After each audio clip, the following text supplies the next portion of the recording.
네, 오늘 우리가 읽은 본문은 우상에게 바쳐진 제물, 음식에 대해서 어떻게 하면 좋을까? 어떻게 대처를 해야 할까?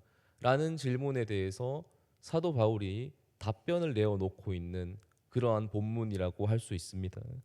당시 고린도 교회에는요, 우상에게 바쳐진 이 제물을 먹어도 되느냐 안 되느냐라는 이 문제를 가지고 아주 상반된 두 가지의 견해가 있었습니다. 먼저 첫 번째는 이걸 절대로 먹어서는 안 된다라는 주장이 있었습니다.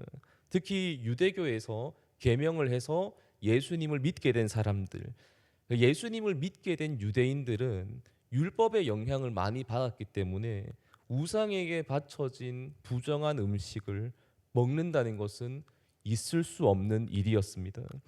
그리고 반대로 우상의 제물을 먹는 것이 우리에게 아무런 문제가 되지 않는다라고 주장하는 부류도 있었어요.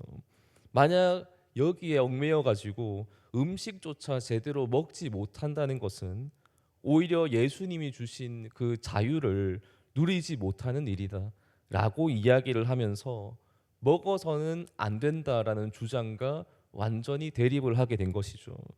그리고 이러한 주장에 대해서 사도 바울은 한쪽 편을 든 것은 아니고요. 본질과 비본질에 대한 내용으로 전환을 해서 이야기를 하게 되는데요. 먼저 본장 8절에 한번 보시면 이런 말씀을 하고 있습니다. 음식은 우리를 하나님 앞에 내세우지 못하나니 우리가 먹지 않는다고 해서 더 못 사는 것도 아니고 먹는다고 해서 더 잘 사는 것도 아니니라. 방금 읽은 이 구절의 뉘앙스를 좀 생각해 보시게 되면 우상의 음식을 먹고 안 먹고의 문제는 그렇게 중요한 것이 아니다라는 그런 의미로 받아들여 볼 수 있습니다.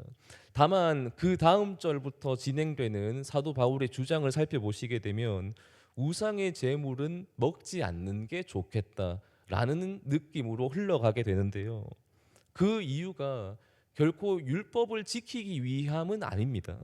9절 말씀을 한번 보겠습니다.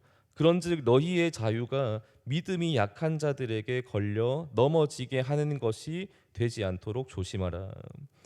이 우상의 제물을 뭐 자유롭게 먹는다고 해서 그게 하나님의 율법을 어기는 결과가 되고 그러면 천국에 들어가지 못하고 지옥에 가게 되는 뭐 그러한 결과까지 나온다고 보기는 어렵습니다. 율법을 반드시 지켜야만 했던 구약 시대 때는 부정한 음식을 가까이 하는 것조차도 그게 문제시가 될 수 있었겠지만 적어도 예수 그리스도를 믿고 예수님 안으로 들어온 이 교회 공동체는요, 율법적인 가르침에는 그게 속박되지 않았습니다. 물론 이 부분을 우리가 오해하면 안 되는데요. 이제 율법은 우리가 지키지 않아도 되는 것이구나. 이제 율법은 우리와 큰 상관이 없구나라고 말씀드리는 게 아닙니다.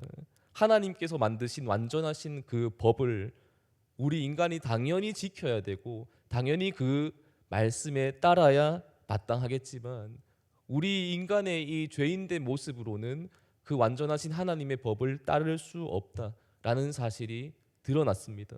사도 바울이 그 사실을 계속해서 우리에게 말씀해 주시죠.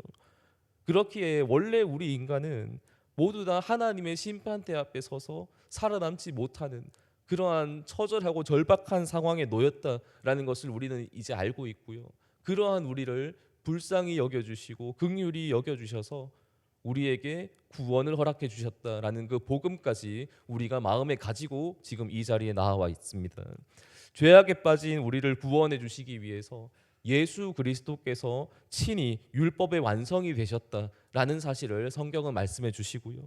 이제 우리는 내 힘과 어떤 내 의지로 율법을 완벽하게 지켜내서 구원을 얻는 것이 아니라 내 힘으로 안 됨을 우리가 하나님 앞에 고백하며 겸손한 마음으로 상한 심령을 가지고 예수님을 더 의뢰하고 예수님을 믿음으로 나아가는 그런 생활을 시작하게 된 것이죠.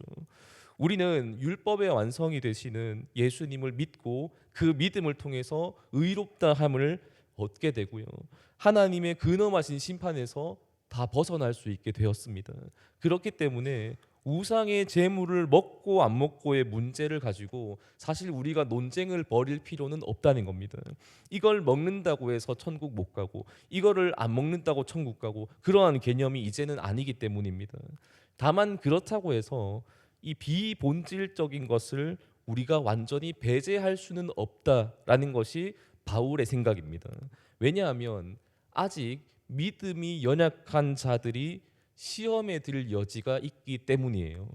사실 우리가 비본질적인 것에 목숨을 걸 필요는 없습니다.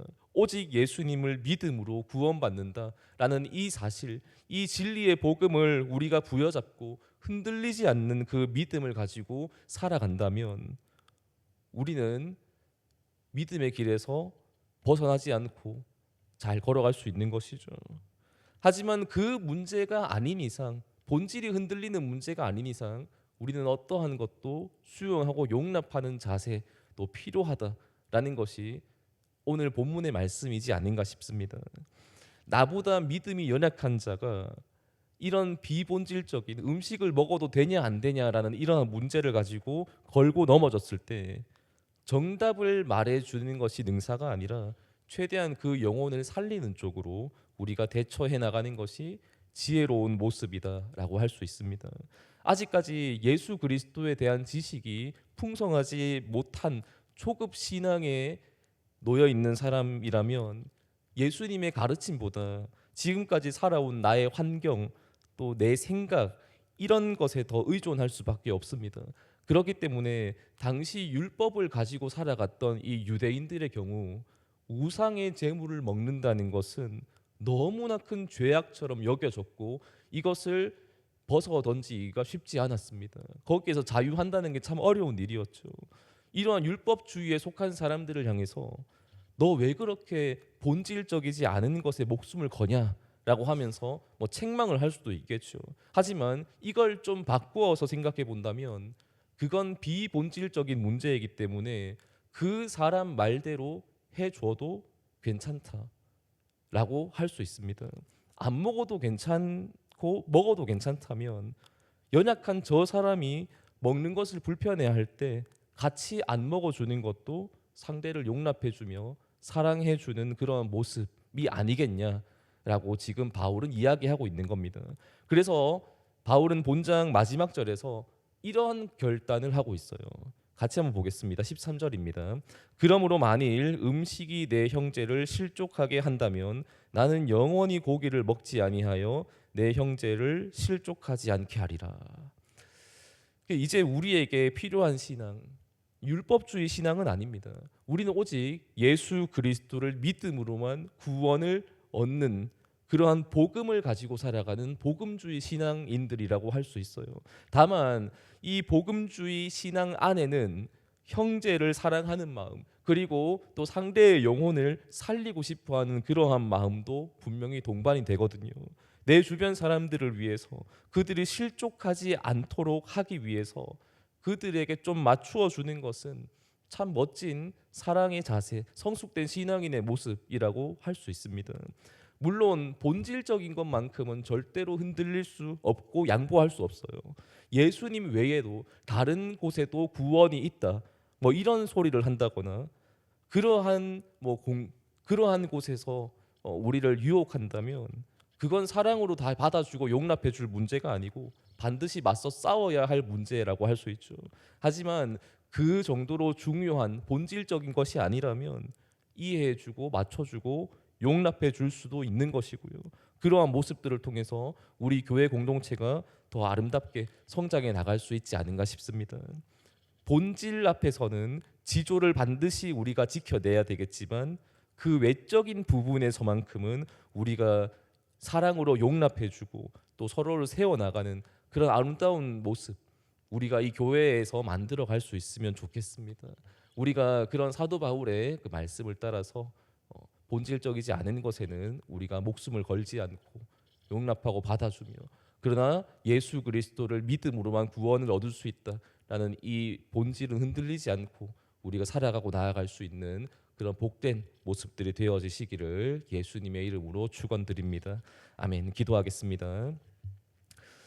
하나님 아버지 감사합니다. 오늘 고린도전서 8장에 있는 말씀을 통해서 본질과 비본질의 문제에 대해 어떻게 우리가 대처해 나가야 할지를 생각해 보고 고민해 볼 수 있었습니다. 하나님 생각보다 많은 사람들이 본질적이지 않은 중요하지 않은 문제에 목숨을 걸 때가 참 많고 예수님을 믿음으로만 구원받을 수 있다라는 이 진리의 말씀에 대해서는 막상 생각하지 못할 때가 많습니다. 주님, 우리에게 지혜를 주시고 믿음을 더하여 주셔서 정말로 주님 예수님을 통해서만 구원받을 수 있다는 그 믿음은 절대로 흔들리지 않게 하시되 하나님 그것이 아니라면 하나님 그렇게 중요한 문제가 아니라면 우리가 서로 용납하고 이해하며 서로를 세워나가며 사랑으로 믿음의 공동체 만들어 갈 수 있기를 원합니다. 하나님께서 우리의 마음을 붙들어 주시고 성령의 은혜로 채워 주시고 악한 영들에게 우리가 넘어지지 않도록 지켜주시고 도와주셔서 믿음의 길을 반듯하게 우리 함께 잘 걸어갈 수 있도록 도와주시옵소서. 감사드리며 살아계신 예수님의 이름으로 기도드립니다. 아멘.